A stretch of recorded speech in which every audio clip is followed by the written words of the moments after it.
Tu es motivé, inspiré, tu as une furieuse envie de dessiner. Les minutes passent, puis 1 heure, 2 heures. Tu regardes ton dessin et tu te demandes pourquoi c'est si moche. Alors en tant qu'artiste qui gagne sa vie avec le dessin, je peux t'affirmer un truc, c'est que c'est tout à fait normal parce que ça m'arrive tout le temps. Alors inutile de te flageller, de maudire ta main qui n'en fait qu'à sa tête, ou de fouiller sur Netflix, il y a une solution. Le dessin peut paraître des plus difficiles. Tu regardes des tutos sur YouTube, il faut apprendre des tas de choses. Anatomie, forme, composition, perspective, mouvement, couleur, éclairage, pression des lignes, bla bla bla, tout ça.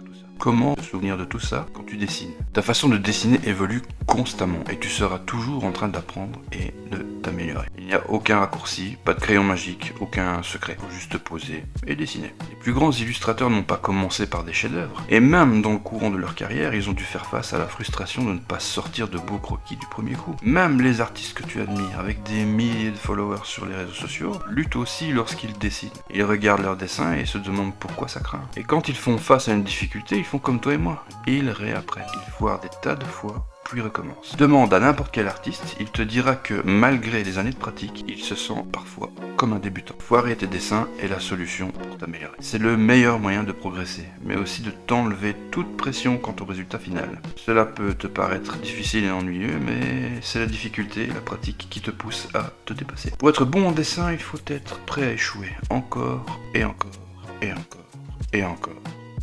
Chaque fois que tu rates un dessin, ton cerveau récolte des informations. Et petit conseil, réserve ton sketchbook pour tes dessins moches. Tu peux le faire aussi sur la tablette évidemment. Mais avec le sketchbook, tu ne pourras pas les effacer. Et ils te serviront de base de données. Tu pourras analyser, apprendre de tes erreurs. C'est un formidable outil.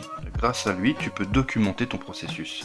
Et tu seras choqué de voir à quel point tu as fait des progrès une fois que tu auras rempli ton premier sketchbook. Sans parler de la motivation que tu en tireras et un bon coup de boost pour ton ego, ça fait toujours du bien. Tu peux aussi le faire avec une tablette bien sûr, à condition de ne rien effacer. Alors ne te dis pas que ton niveau de dessin est nul, dis-toi que c'est ton niveau actuel et que tu as déjà parcouru un sacré bout de chemin pour en arriver là. N'abandonne pas, sois fier de tes résultats. Tu trouveras toujours quelqu'un de meilleur que toi, avec plus de skills et beaucoup de succès sur les réseaux. À toi de voir si cela te démotive ou t'inspire. Voilà, si la vidéo t'a plu, n'hésite pas à t'abonner à ma chaîne et rendez-vous sur mon blog pour récupérer tes bonus gratuits. Le lien est sous la vidéo.